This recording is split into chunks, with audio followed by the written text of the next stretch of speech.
Kaibigan, luto na yung ulam natin. Sinigang na hipon. Yan.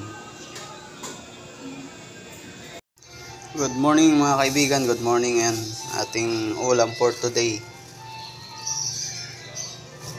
Sinigang na hipon mga kaibigan. Ayan. Yan. Yummy yummy.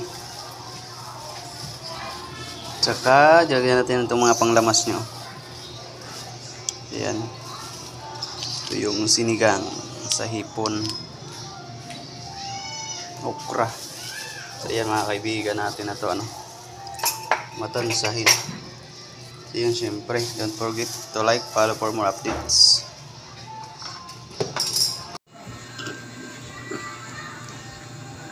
Ayan mga kaibigan, nilalagay na yung natin. Hipon.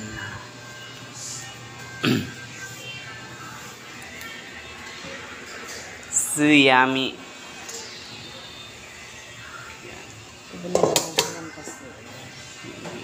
Ilagay na yung kangkong. Yung cook natin, yung palalabs ko.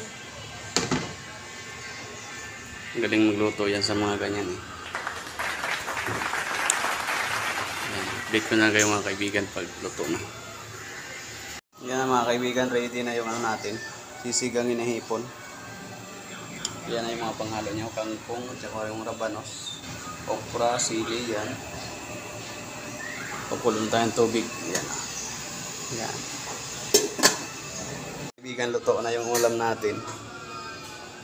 Sinigang na hipon, yan.